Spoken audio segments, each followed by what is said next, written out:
ये द्वंद्वज और सन्निपातज ज्वर के निदान। ठीक है, तो हमने अभी तक सिंगल सिंगल जो ज्वर थे उसके बारे में पढ़ लिया था। ठीक है, वातिक, पैतिक और कफज। ठीक है, अब जो है द्वंद्व ज्वर के बारे में बता रहे हैं। तो ज्वर जो है दो के संयोग से जो बनता है। ठीक है, तो उसके लिए बोला है कि विषमासन, अनशन, अन्न परिवर्तन। ठीक है, तो ये सब चीज़ें तो छोड़ दो, इसमें आप निशान लगाए हुए। इंपॉर्टेंट जो चीज़ है, स्त्री नाम च विषम प्रजाता नाम और प्रजाता नाम च मिथ्या उपचारात्। ठीक है, ऊपर के जो कारण दे बोलते रखे हैं। पीडीएफ शेयर नहीं हो रही है। अच्छा, पीडीएफ शेयर नहीं हो रही है, एक मिनट।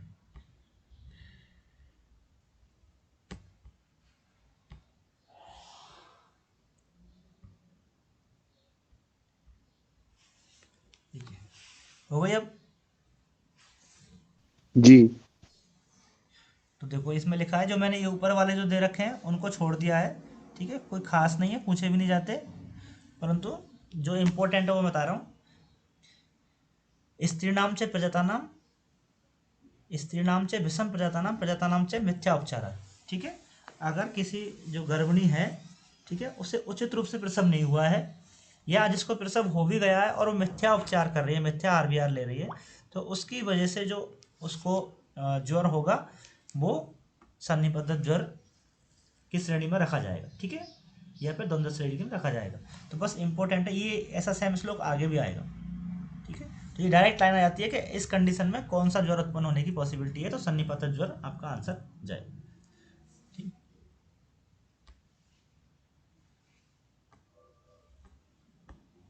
नेक्स्ट देखो आगंतुक ज्वर। तो सब ज्वर के हमने 8 प्रकार पढ़े थे, वातज, पित्तज, कफज। ठीक है, और दूसरा हमने द्वंद्वज और सन्निपातज पढ़ लिया, उसका निदान पढ़ लिया। अब आगंतुक ज्वर है वो बचा है, उसका बारे में पढ़ रहे हैं। अभिघात, अभिसंग, अभिचार और अभिशाप। ठीक है, आगंतुक ही, ये 4 प्रकार के आगंतुक ज्वर हैं। ठीक है, आगे लिखा है आगंतुक ही व्यथापूर्वो अष्टमो ज्वरा भवति। ठीक है, मैं आपको जब पिछले सूत्र स्थान पढ़ा था तो उसमें एक जगह आया कि एक तो निज रोग होते हैं और एक आगंतुक रोग होते हैं। निज रोग और आगंतुक रोग में डिफरेंस क्या है कि निज रोग में क्या होता है, पहले दोष वैषम्य होता है, उसके बाद वेदना होती है। परंतु आगंतुक ज्वर में क्या होता है, पहले वेदना होगी और उसके बाद दोषों का वैषम्य होगा। इसलिए इन्होंने लिखा है कि आगंतुक ही व्यथापूर्व, आगंतुक में व्यथापूर्व होगी, पहले व्यथा होगी उसके बाद दोष वैषम्यता होगी। और ये 8वां प्रकार ज्वर का है। ठीक है, आगे लिखा है स किंचित कालम आगंतुकी केवलो भूतवा पश्चात दोषे अनुबद्धते। वही बात जो लिखी है, पहले तो क्या हो गया, व्यथा हो गई, और पश्चात क्या हो गया, दोषों का अनुबंध हो गया। ठीक है, और जब दोषों का अनुबंध होगा तो दोषों का अनुबंध कैसे होगा इन 4 प्रकार के आगंतुक ज्वर में, तो देखो तत्र अभिघात जो वायुना दुष्ट शोणितम अधिष्ठाने। अभिघात जो ज्वर होगा उसमें वायु और रक्त का इन्वॉल्वमेंट होगा। तो ये दोष याद रखने हैं आपको। अभिघात ज्वर में वायु और रक्त, अभिसंगज में पुनः वात पित्ताभ्यम, और वात और पित्त का दोष इन्वॉल्वमेंट अभिसंग में होगा। और बचे 2 अभिसार और अभिशाप में सन्निपातज होंगे। ठीक है, तो बस इनके दोषों का इन्वॉल्वमेंट आपको याद रखना है। ठीक है, अभिघातज में वात और रक्त, अभिसंगज में वात और पित्त, और अभिचार और अभिशाप में सन्निपातज दोषों का इन्वॉल्वमेंट होगा। ठीक है, या त्रिदोष का इन्वॉल्वमेंट होगा। अब देखो स सप्तविधम ज्वरम दुष्टम लिंगम उपकर्मात् उत्थानम कर्मणा साधारण च उपचेत अष्टविधम ज्वर प्रकृति युक्ता। तो ज्वर की 8 प्रकृति है, ज्वर के 8 प्रकार है। ठीक है, देखो यहाँ पर अंतर दे रखा है निज और आगंतुज में। ठीक है, तो देखो निज जो रोग है वो मिथ्या आहार विहार से होता है। आगंतुक ज्वर के 4 कारण बताई दिए मैंने आपको, अभिघात, अभिसंगज आदि। ठीक है, शरीर में दोष पहले विकसित होते हैं, बाद में लक्षण आते हैं, जबकि इसमें उल्टा है, पहले इसमें लक्षण आएंगे, व्यथा होगी, बाद में दोष प्रकोपित होंगे। निज रोग जो है दोष वेद से 7 प्रकार का बताया है। ठीक है, कारण वेद से 4 प्रकार का बताया। ऐसे तो अनेक प्रकार होते हैं, परंतु ज्वर में 4 प्रकार बताए। चिकित्सा दोषों के अनुसार होती है और इसमें चिकित्सा कारण के अनुसार। तो ये आपको टेबल भी आपको याद रखना। नेक्स्ट है ज्वर का प्रकार और भेद। तो दोबारा से वही आ गई। तो देखो सबसे पहले ज्वरस्ते एकम एव संताप लक्षण। तो ज्वर का एक प्रकार भी होता है, परंतु एक प्रकार किसके बेस पे है, संताप के लक्षण में, क्योंकि सभी ज्वरों में संताप आना जरूरी है। ठीक है, ज्वर जब तक नहीं माना जाएगा जब तक उसमें संताप नहीं होगा। तो ज्वरस्य एकम एव संताप लक्षणम, संताप अगर है तो उसकी वजह से ज्वर एक प्रकार का ही होता है, सभी ज्वरों में संताप होना जरूरी है। जैसे कि हमने सोत में पढ़ा था ना, उससे होता है, इसलिए सोत सोत का एक प्रकार होता है, ऐसे ही संताप होता है सभी ज्वरों में, इसलिए ज्वर का एक प्रकार है। ठीक है, बाकी प्रकार देखो, तमेव अभिप्राय विशेषात दुविधम आचक्षते, दो प्रकार का भी होता है। दो प्रकार का कौन सा है, निज और आगंतुज। ठीक है, अब देखो लिखा है तत्र निजम, निज जो होता है वो आगे देखो, द्विविधम दो प्रकार का होता है, तीन प्रकार का भी होता है, चतुर प्रकार का भी होता है, सप्त प्रकार का भी होता है। ठीक है, और विसर्जम बात आदि विकल्पात। तो इसके काफी प्रकार बता दिए ज्वर के, एक प्रकार भी है, दो भी है, तीन भी है, चार भी है, सात भी है और आठ भी। ठीक है, तो देखो यहाँ पे अब मैं बता रहा हूँ आपको, ज्वर का एक प्रकार संताप की वजह से, ज्वर के दो प्रकार निज और आगंतुज। तो निज ज्वर के दो प्रकार, ठीक है, जैसे आपको सौम्य और आग्नेय। ठीक है, त्रिविध प्रकार बात पित्त कफज। चतुर्विध प्रकार क्या होंगे, बात पित्त कफ और सन्निपातज। सप्तविध प्रकार क्या होंगे, ठीक है, द्वंद्वज और बात पित्त कफ और सन्निपातज। और आठ प्रकार क्या होंगे, बात पित्त कफ, द्वंद्वज, सन्निपातज और आगंतुज। ठीक है, इस तरह से आपके ये प्रकार हो जाए। एक टेबल दे रखी है, ज्वर के दो प्रकार निज और आगंतुज। आगंतुज के चार प्रकार हमने बता ही दिए आपको। ठीक है, निज के दो प्रकार, एक दोष, द्वैदोष और सन्निपात। एक दोष की वजह से बात पित्त कफ, द्वंद्वज की वजह से दो दोषों को मिला दिया। ठीक है, और सन्निपात विषम ज्वर है, इसलिए ये चिकित्सा स्थान में पढ़ेंगे हम, संत सतत अन्य दूसरा तृतीय चतुर्थ। ठीक है, इस तरह से आपको ये ज्वर के प्रकार याद है। ठीक है, तो इस टेबल को एक बार नजर देख लेना। अब देखो उसके बाद तस्यम एमानी पूर्व रूपाणी भवंती। ठीक है, अब पूर्व रूप पढ़ेंगे ज्वर के। ठीक है, ज्वर के पूर्व रूप जो है वैसे हम चिकित्सा स्थान में पढ़ेंगे और अच्छे से। ठीक है, तो जो चिकित्सा स्थान में है वो तो यहाँ मिलेंगे मिलेंगे, उसके अलावा कुछ और भी हैं। ठीक है, आलस्यम नयन अश्रेण जमरम गौरम कुरम ऐसा करके वहाँ श्लोक दे रखा है। ठीक है, उसके अलावा देखो क्या क्या है जो मैं बता देता हूँ। तो देखो ज्वर जब आता है तो मुख का स्वाद खराब हो जाता है, कोई कॉमन सी बात है, मुख वैरस से गुरु में वो शरीर में गुरुता आ जाती है, खाना खाने की इच्छा नहीं होती है, अन्न अभिलाषणम, चक्षुषो आकुलत्वम, अश्व अवगनम, निद्रा आधिक्यम, आरिति, जृंबा, विनाम, बेपतु, श्रम भ्रम। तो देखो आप निशान लगाइए, आशु आगमन। ठीक है, आंखों आंखों से आंसू आएंगे। ठीक है, चक्षुषो आकुलत्वम। ठीक है, और विनाम। ठीक है, बाकी सब कॉमन कॉमन सी चीजें जनरली नहीं पूछी जाती। बेपतु जो मैं निशान लगा रहा हूँ उनको ध्यान दें। ठीक है, आगे देखो, प्रजागरणम, रोम हर्ष दंत हर्षा, शब्द शीत बात आशा आतप आशायत्व। जिसको ज्वर होता है वो किसी के शब्दों को या किसी ज़्यादातर ठंड को इनको सहन नहीं कर पाता। ठीक है, कभी तो उसे ठंड लगती है, कभी उसे सर्दी लगती है, वो गर्मी लगती है, तो ऐसी कंडीशन बन जाती है उसको, बात आतप और शब्द को सहन नहीं कर पाता। ठीक है, अरोचक है, अविपाक है, दुर्बलता तो हो ही जाती है, अंगमर्द होता है इसमें अल्प प्राणता। ठीक है, अल्प प्राणता, दीर्घ सूत्रता। अल्प प्राणता का मतलब क्या है, वो मानसिक रूप से भी कमजोर हो जाता है। ठीक है, दीर्घ सूत्रता, दीर्घ सूत्री हो जाता है।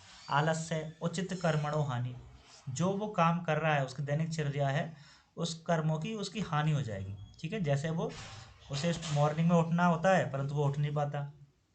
ठीक है, उसे जाके फ्रेश होना होता है परंतु वो फ्रेश होने में आलस करता है, टूथ ब्रश नहीं करता। तो जो उसके कर्म है, नित्य कर्म है, उनमें क्या हो जाएगी, हानि हो जाएगी उसकी। हानि का मतलब काम अच्छे से नहीं कर पाएगा, जिस पोटेंशियल से वो कोई काम कर रहा है अपने, वो काम नहीं कर पाएगा।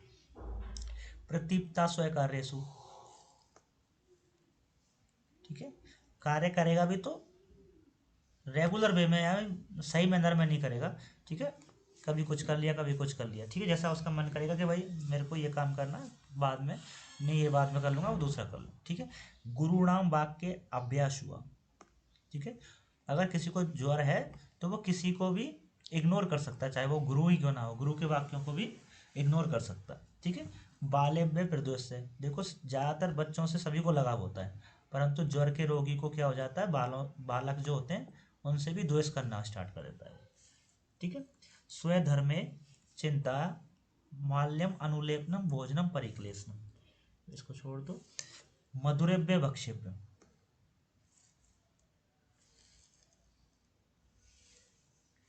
मधुरेभ्य भक्षेभ्यम प्रद्वेषम, मधुर रस से भी फिर द्वेष करना स्टार्ट करता है, ठीक है।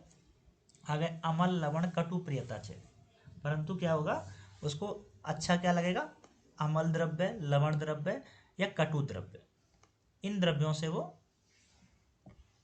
इन द्रव्यों की वो इच्छा करेगा, ठीक है। तो ये इंपॉर्टेंट सबसे, सब चीज़ों का इनमें जो है पूर्ण रूप में ऐसे भाव बताएं जिनसे वो दूरी बनाता है, परंतु अमल लवण कटु की वो बोल रहा है कि इनकी वो अभिलाषा करेगा, ठीक है।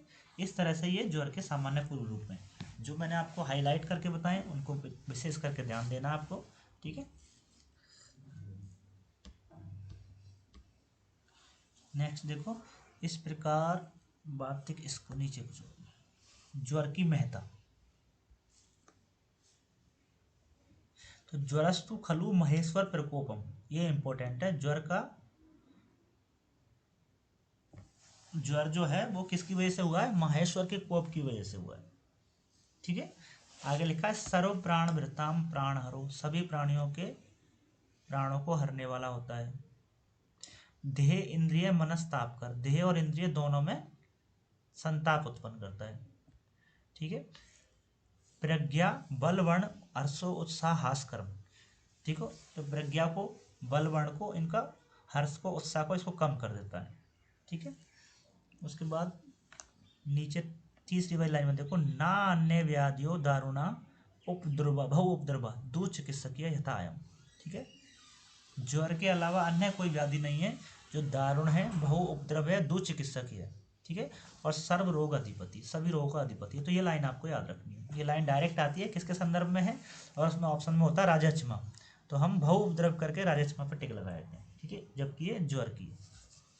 नाना त्रियग योनिसु, ठीक है। त्रियग योनि का मतलब क्या हुआ कि ज्वर जरूरी नहीं कि मनुष्य प्रजाति में ही आता है, ज्वर जानवरों में भी होता है, दूसरे योनि वाले चीज़ों में भी होता है, जैसे कीट पतंग सब में ज्वर होता है, ठीक है। ऐसा कोई प्राणी नहीं है पृथ्वी पर जिसमें ज्वर ना हो, ठीक है। तो नाना त्रियग योनिसु, ठीक है। और महामोह, ज्वर की वजह से महामोह होता है, ठीक है। देहि प्रागम देहिनम कर्मम किंचितमपि च स्मरन्ति, तो दूसरा ये भी इंपॉर्टेंट लाइन है, ये आपके चिकित्सा स्थान में भी आएगी। ये बोल रहा है कि प्रागम देहिनम कर्मम किंचितम ना अपि स्मरन्ति, इस ज्वर की वजह से ही जब वो दूसरा जन्म लेता है, तो ज्वर लास्ट में जन्म के समय भी आता है और मृत्यु के समय भी आता है। तो मृत्यु के समय में ज्वर और जन्म के समय ज्वर इसलिए आता है कि ताकि वो पूर्व कर्म के अपने जो वो हैं, पूर्व कर्म के जो कर्म हैं उनको सबको भूल जाए, ठीक है। नहीं तो क्योंकि ये क्या करता है, ज्वर क्या करता है, प्रज्ञा को नष्ट कर देता है, ठीक है, उसकी बुद्धि को भी नष्ट करता है। तो नया जब जन्म होता है तभी भी ज्वर आएगा, जब मृत्यु होगी तभी भी ज्वर आएगा, ताकि पुरानी वाली मेमोरी उसकी डिलीट हो जाए, ठीक है। तो प्राग देहीन देवरम कर्म किंचित कर्म ना स्मृति, पुराने चीज़ों को स्मरण नहीं कर पाता ज्वर की वजह से, ये इंपॉर्टेंट लाइन, ठीक है। तो जो लाइन मैं बताई आपको, एक ये वाली, एक ये वाली, ठीक है, और एक ये वाली, ये आपको याद रखना।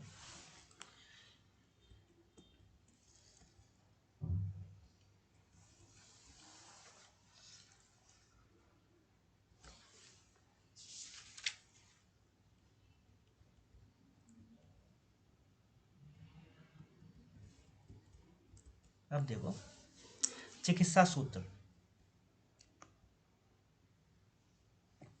ठीक है। चिकित्सा सूत्र में बोला कि तत्र पूर्व रूप दर्शने ज्वरम आदो वाहितम लघु अनशन अवतर्पणम से, इम्पोर्टेंट है, ठीक है। पूर्व रूप की अवस्था में ज्वर में क्या चिकित्सा करनी है, लघु भोजन देना है, हितकारी लघु भोजन, अनशन और अवतर्पणम से, ठीक है। तो पूछा जाता है ज्वर की पूर्व रूप की अवस्था में क्या चिकित्सा करेंगे? तो हितकारी, लघु, अनशन और अपतर्पण करना चाहिए। ठीक है, ये चीज़ आपको ध्यान रखनी है। इसके अलावा ज्वर से आमाशय समुत, ज्वर आमाशय समुत है, तो इसलिए कषायपान, अभ्यंग, स्नेह, स्वेद, परिसेक, अनुलेपन, वमन, विरेचन, आस्तापन, अनुवासनम, चीर्णस्तम, कर्म धूपन, अंजन, चीर, भोजन विधानम यथाश्रम युक्त प्रयोग। तो ये सब चीज़ें बताई हुई हैं, परंतु आप इसको विशेष करके ध्यान रखना है आपको। ज्वर की पूर्व अवस्था में लघु, अनशन, अपतर्पण जय। ठीक है, देखो आगे, जीर्ण ज्वरेशु तु सर्वेशम एवं सर्पिस्पानम प्रशस्ते।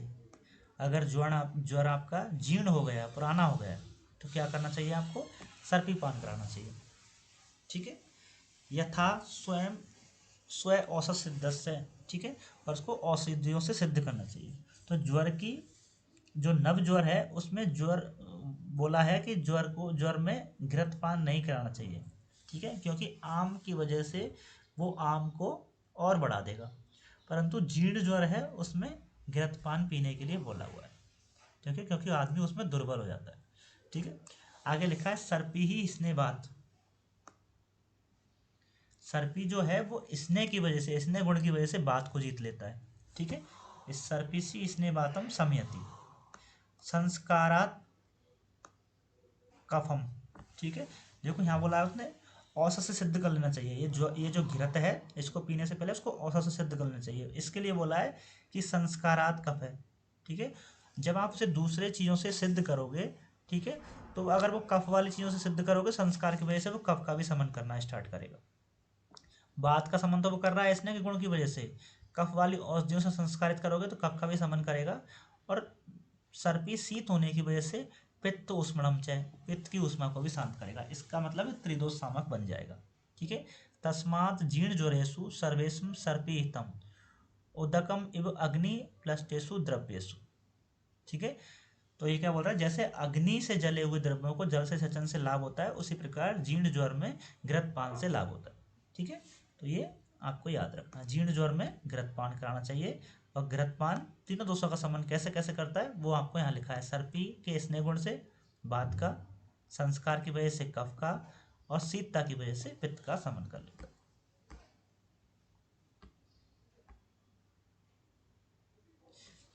शांति अभिप्रेत्यम जीर्ण ज्वरे घृतम, छोड़ो इसको बोले।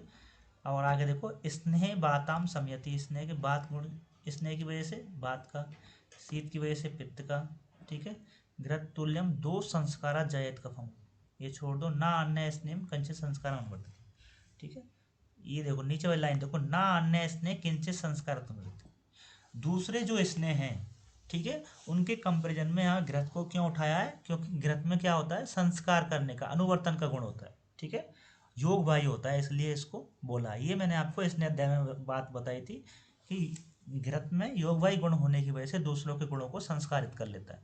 ठीक है, यथा सर्पी